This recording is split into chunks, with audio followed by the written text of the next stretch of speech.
Hello everyone, this is Sudhir Kumar Trivedi, Assistant Professor of Law from GEMTech School of Law, Greater Noida. The topic for today's lecture is related with public and private document under the subject Law of Evidence. As per Indian Evidence Act, all the documents may be classified into two categories, either the public document or the private document.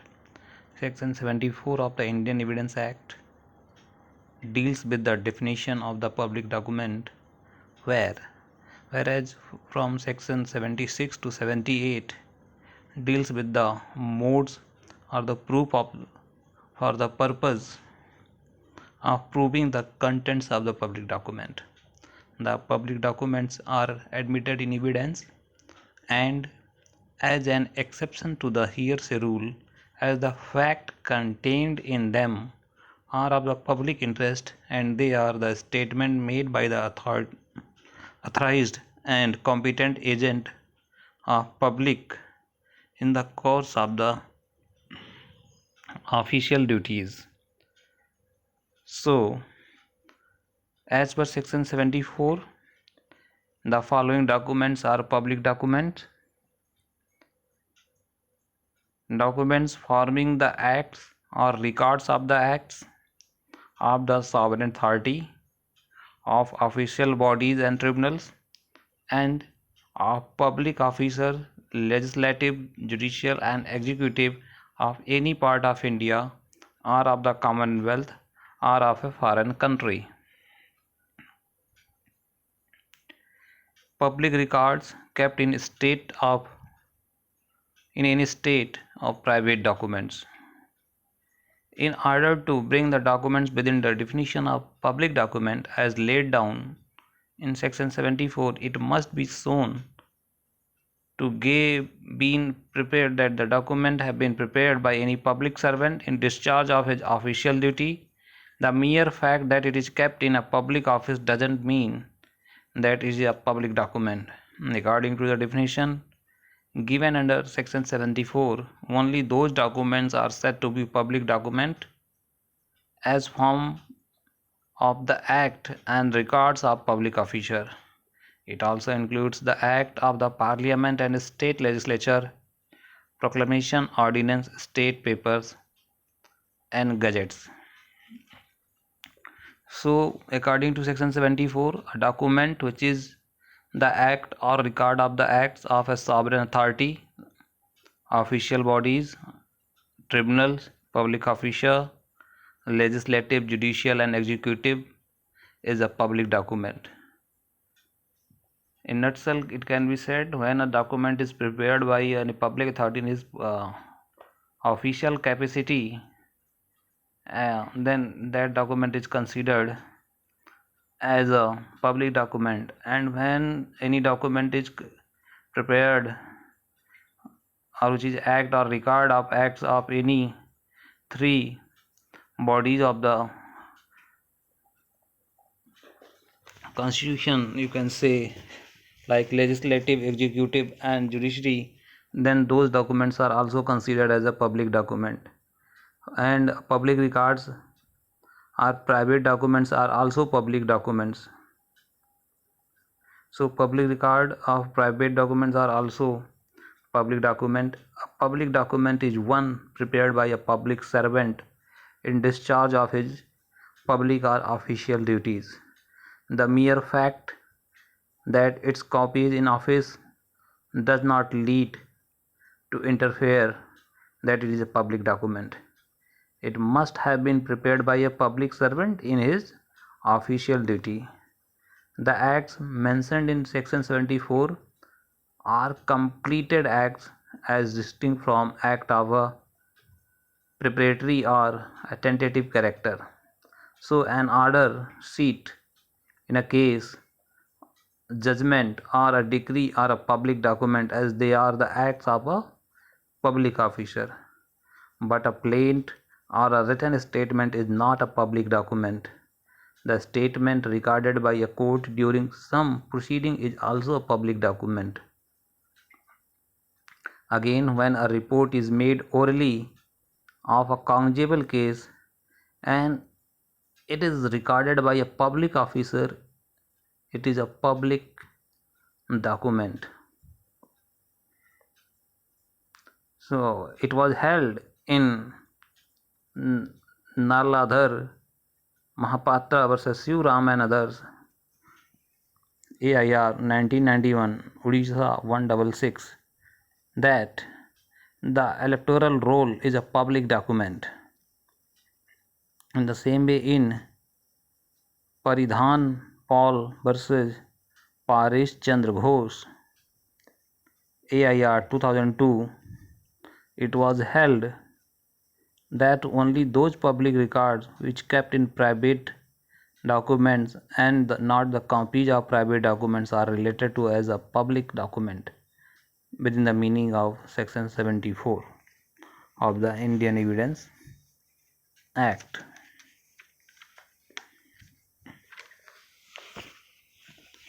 In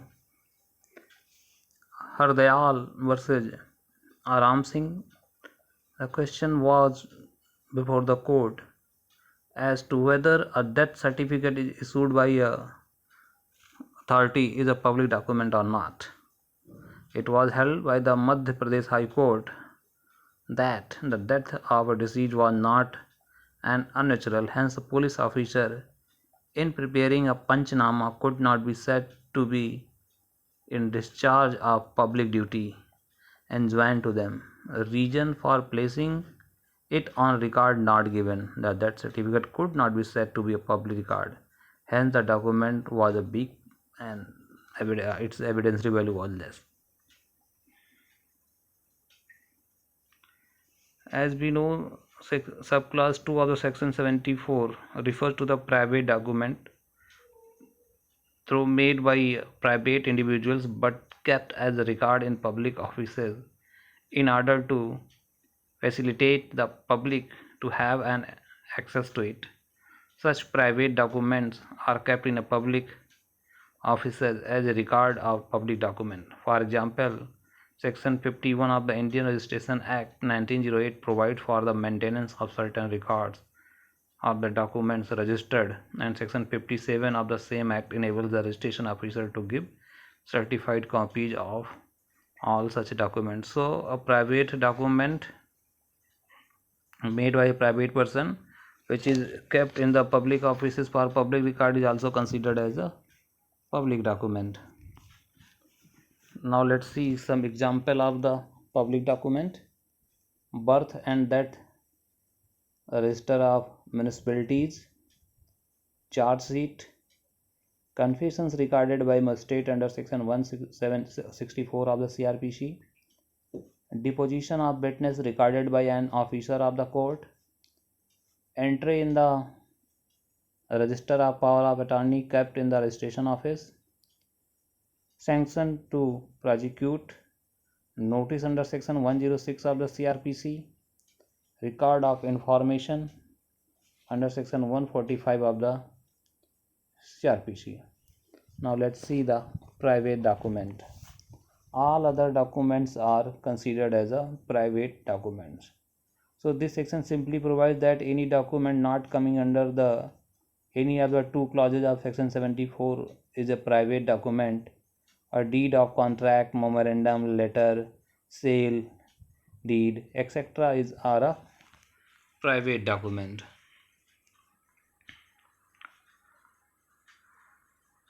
Now, section 76 talks about the certified copies of the public document. Every public officer having the custody of a public document which any person has a right to inspect shall give that person on demand a copy of it on payment of legal fees therefore together with the certificate written at the foot of such copy that it is a true copy of such document or part thereof as the case may be, and such certificate shall be dated and subscribed by such officer with his name and his official title.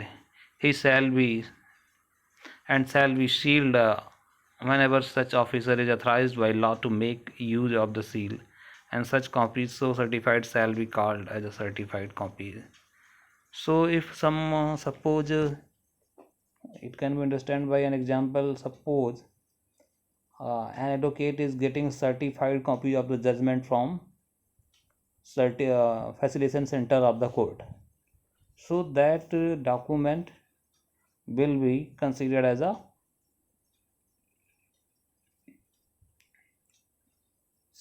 certified copy of the public record, public document. So if a person get a copy of a judgment from the facilitation center with a certificate by the officer who is authorized to issue that certificate that it is a record, say copy of the public document, then that copy will be shall be considered as a valid document.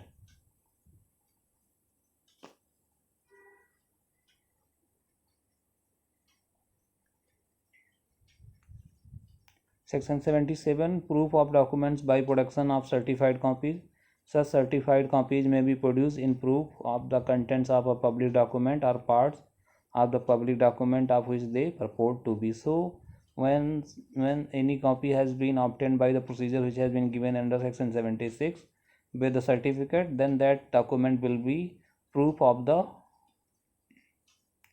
that public document which is stored in a public authority, stored with the public authority, that will be considered as a true copy. The certified copies as referred under in section 76 may be produced on proof of the contents of public document or parts of the public document. So whatever is written in the public document which is in the custody of a public officer, and if a certified copy has been issued by that public officer, then this copy will be considered as a true record of the content of that public document.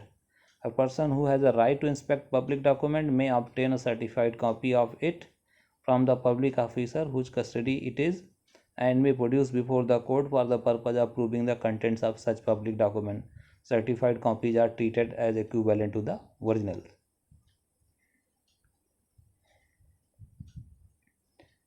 Now section 78, proof of other official document. The following public documents may be proved as follows: acts, order, or notification of the general government in any of its department, or of the crown representative, or of any state government or any department of any state government, by the records of the department certified by the heads of those departments respectively, and by any document purporting to be printed by order of any such government, or as the case may be.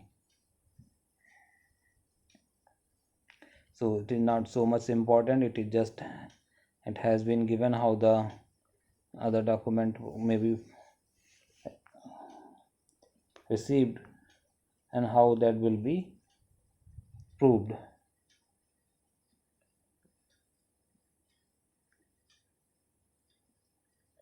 Now as this section basically deals with the special modes of the proof of available for the purpose of proving the contents of certain kinds of public document like government statute, proceeding of the legislature, or of a municipal body. The modes available under this section are not exhaustive, and resort can be had to any other mode also. That is the way how the certain public documents may be received. The procedure has been given in this section, and it has been held that it is not just a, you can say it is not just a mode which has been given in this section, but there may be any other mode also depending on the nature of the document. So there are 6 kinds of public document referred in section 78, which are as under: act, notification, proceeding of the legislature, proclamation, order, regulation of Her Majesty or if any Privy Council, the acts of the executive or proceeding of a foreign legislature, proceeding of municipal bodies, public documents of any other class in a foreign country. Now let's see some case laws. In Manjula versus Mani, in this case the Madras High Court held Hindu marriage register is a public document. Therefore, the certificate copies of such register may be obtained from the office of marriage registrar, and the same are admissible in evidence in a criminal charge of bigamy under section 494 of the Indian Penal Code. In Syam Lal vs. State, 1998, Criminal Law Journal 2879, Allahabad, the first information report is a public document, and said document is entitled to have its certified copy from the police authorities or from the court on payment of requisite fee. So in this case, it was held that FIR is a public document. Now, in conclusion, it can be said that documents are classified into two categories: public and private document. Any document not come under the definition of public document is a private document. Certified copies of a public document may be issued only by a public officer having its custody and may be produced in the proof of the contents of the public document. Now let's see the differences between the public document and the private document. Section 74 of the Indian Evidence Act defines the public document, and Section 75 of the Indian Evidence Act defines the private document. The following documents are considered as generally as a public document, like acts, record of the acts of the sovereign authority, official bodies, and so on, and public records kept in any state of private document. On the other hand, Section 75 provides that all other document which is not falling within the definition of the public document will be considered as a private documents. Public documents are kept in the public custody, some special authority, while the private documents are kept in the custody of some private person. It is prepared by public servant. Public document is prepared by the public servant, while a private document is prepared out of an agreement between the parties concerned. Certified copies of a public document may be issued to a person requiring them. Certified copies of the private document cannot be issued. Can be issued by the person. Certified copies of a public document can be received in evidence without proof. However, certified copies of a private document cannot be taken in evidence without the proof of the original document. That's all about the public and private document, and what is the difference between public and private documents. Thank you.